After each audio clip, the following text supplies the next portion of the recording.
It's interesting, Michael, that the philosophers, the wise philosophers, those whose views have endured the passage of time, have always said, self-cultivation, self-interest, and proper self-love, and Pascal talked about this a lot in the 17th century, proper self-love is not at all inimical to a concern with others and a concern with community. In fact, when individual happiness and community flourishing actually feed each other. Aristotle said we are social creatures.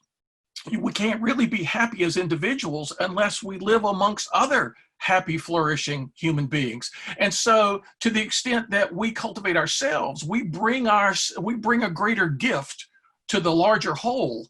And to the extent that we help others, we gift ourselves with the talents and beauties and abilities they have. So the philosophers have never seen the paradox of individual and society as being contradictions, but as being dynamically interwoven in super important ways. So yeah, the best way to look at self-cultivation is that we're doing our part for the greater good, and that the concern with the self is never a narrow selfishness as long as it has that openness to helping and serving others. It's a great philosophical insight. And I love you speak about in the superheroes one about Superman. Yeah. And how it was by being willing to do what was best for himself as an individual that he actually became kind of this hero and served others. And I love, the two contradiction of being selfish and also owning his strengths and right. This ability to fully accept and integrate his own strengths. And that's what allowed him to kind of go serve others. So I'd love to hear more too about that distinction and how we can find our strength and also have the willingness to embrace them. For me, that's one of the hardest things is actually like recognizing and owning my own strengths. Oh yeah, there are cultures around the world still where if you try to cultivate yourself and attain your greatest excellence, other people say, no, you got to fit in. You're trying to stand out from the crowd too much. But it's only when we really optimize our own excellence that we have the most to contribute to other people. And we should take this attitude of humble service along the way. In fact, it's an interesting thing about our strengths and our challenges, because you mentioned Superman. Well, we have the story of Superman only because of all the challenges and difficulties and dangers he faced along the way. I was reading Epictetus, the Stoic philosopher, the other day, his discourses, and there's this passage where he reflects on Hercules.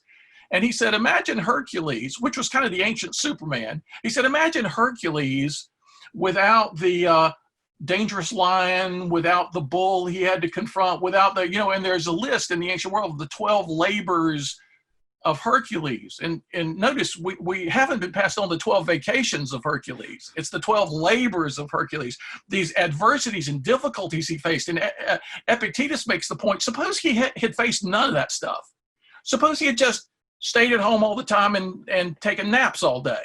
We would never have heard of Hercules. I mean, it was only because he struggled with all these adversities that he became the great person for others. And in fact, I wrote a book a few years ago about Steve Jobs because I had some business clients who said, here's a guy who's in some ways he looked like the biggest jerk in the history of the world, but he built the world's most valuable company. How does this work?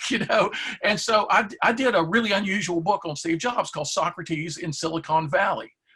There are these amazing parallels between Steve Jobs and Socrates. But anyway, a friend of mine from India read my book, and he came to me and said something that I didn't even realize you could get from reading the book. That's the cool thing about the individual in society. As we interact with other people, we learn things about our own ideas that we didn't even recognize before. So this guy, Vinod Rangra, he comes to me and says, boy, I loved your book.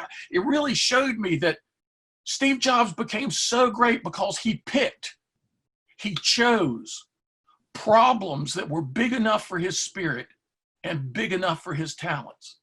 And I said, whoa, say some more about that, Vinod. He said, Steve didn't just pick small problems to solve. He picked giant problems to solve. And he was a big spirited person. And that caused some of his problems, as well as being the source of all his great innovations. But he said, that's a lesson for life, isn't it? Pick problems that are big enough for you. And small things are important. Small things are crucial. You can't solve a big problem without small steps in the right direction. But he said we should always be picking the right problems for us, like Superman did, like Hercules did, like, Odysseus. I just read the Odyssey 3 times last year, and I'd read it maybe 2 times before. I recommend rereading great books because they're great for a reason, right? There's going to be a depth of insight there. 150 generations of human beings have gotten excited about the Iliad and the Odyssey. It's got to be a reason. It's not just, difficult 10th grade teachers, right? It's like, there's got to be something there. And so I reread the Iliad a couple times. I reread the Odyssey. The Iliad, it turns out, is all about partnership. Nobody ever told me that. The Iliad is all about the power of partnership and partnership going wrong.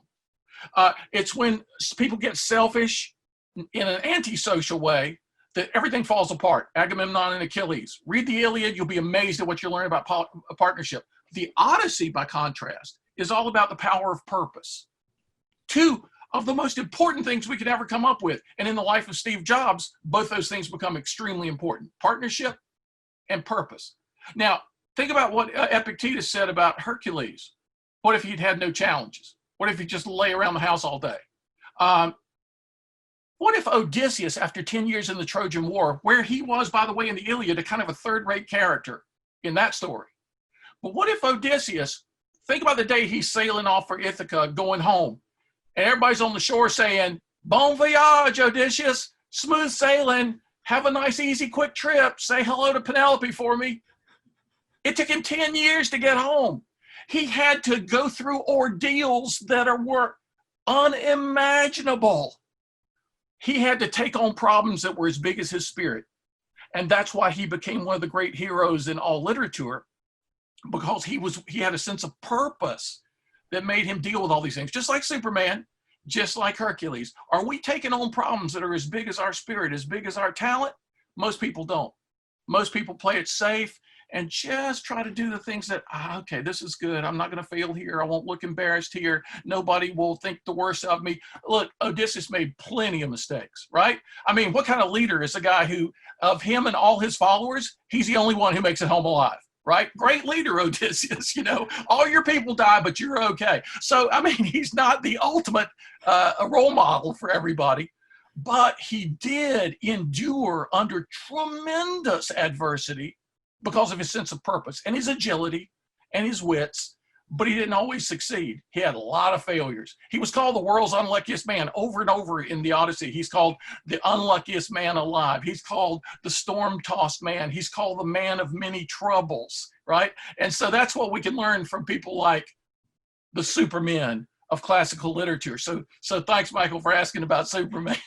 Hi, it's Michael, head coach at Optimize, and I hope that you enjoyed that wisdom from our brilliant Luminary Guest Faculty member of Optimize, Coach. It's time. It's time to master yourself, to serve heroically, and to empower others to do the same. Our world needs virtuous, heroic leadership and you at your absolute best. Of course, helping you do that is what Optimize Coach is all about. You can find all the information and sign up to join Class 3, which starts soon, at www.optimize.me/coach. Let's be the change and change the world one person at a time together, starting with you and us today.